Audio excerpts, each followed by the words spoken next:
Hey guys, I wanted to do a quick video discussing the course and the Emulation Pro assignment, and hopefully you guys enjoy this. Make it as short as possible, but yeah, hope you guys enjoy. Throughout the course, I really learned a lot when it comes to utilizing photography, when it comes to design, because it inspires and it really pushes the boundaries of what you want your audience to understand. So I really appreciated taking this course. It was really great. It was fun. It was challenging in the right way. So yeah.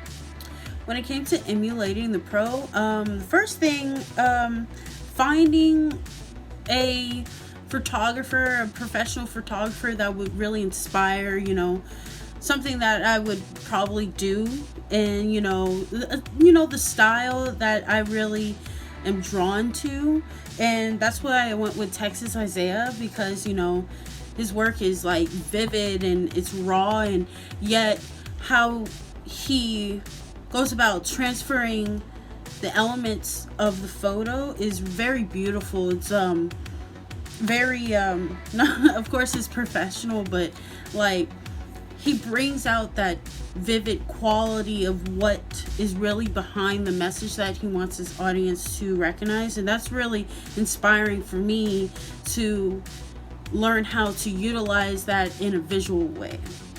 When it came down to the emulation process, it was a lot more energy than I thought I would have to put into it, but I really did enjoy the shooting aspect of it, because it was very different for me. I've never done that kind of work before personally, but it was so cool to actually try to make the set come together and actually see how I could take the most simple props, or the backdrop. It was like a black sheet, and really made a beautiful shoot. And the only part that became challenging is camera position. I had to move the camera so much, and the lighting had to be right. So that when looking at some of the raw pictures, they were very dark, but when it came to transferring the information onto Photoshop, it was really, I really utilized those tools to match how Texas Isaiah's style could look like if he were to be the one to take the photo. But I liked how, even though it wasn't supposed to look exactly to the T like the professionals, because copywriting and stuff like that, but I was able to add my own flair to it with the contrast and the lighting, really to illuminate the subject, my model. And the backdrop, I really had to pay attention to that when doing this in Photoshop, because noise and grain, and it could be very distracting, where the photo might have not come out as crisp as it could have been. But I think I utilized those tools well enough to try to clean up some of those things that might have showed up or could have shown up. But I think I really try to just keep it as dark and as light, really playing with that grayscale, with the curves.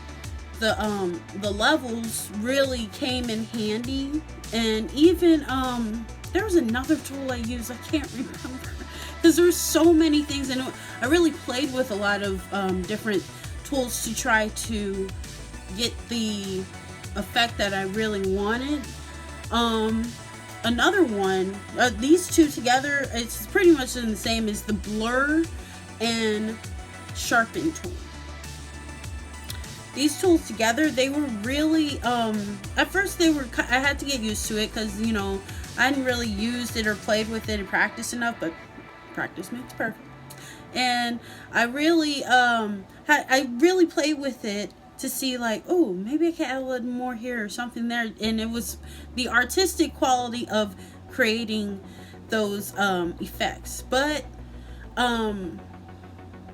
yeah, when it came to creating a mask, I had to create a layer mask for those effects to be efficient enough, because just putting it on the photo itself wasn't really creating anything. So I really had to utilize the mask, the layer mask, to get the effect that I wanted.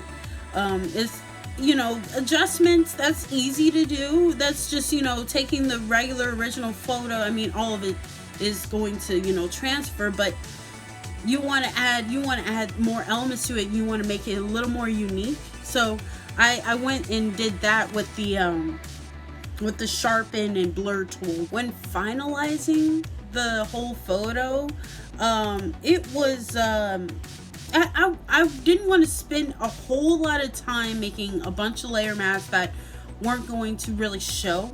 So I stuck with one and just utilized the sharpen and blur tool to really give the effect. But at the end, once I finished completing those effects, I went back and had save the photo as a JPEG, and then put it back into Photoshop to further along some of those effects, because there were some parts of the photo, especially in the background and the lining of the hair, because they're both very dark, so there was some grain showing up. So I had to really play with the brush tool to kind of hide some of those extra grainy parts, because like again I said, you can utilize any tool to manipulate the photo how you want it, but I just happened to do that and use the brush tool to kind of hide some of those grainy areas, not covering the whole thing, but just a little tweak here, a little tweak there, and it really made a difference. But after I was done, I think it came together pretty well. But yeah, so yeah, that's it for my video. I wanted to make it as short as possible, but yeah, so let me know what you guys think in the comments, any suggestions, and I also do encourage you guys to do your best work. You guys have some great stuff out there, and good luck from here on out. I know this is the last week, so yeah, just trying to make it a little fun here. But yeah, so you guys enjoy the rest of your time here in the class, and good luck from here on out.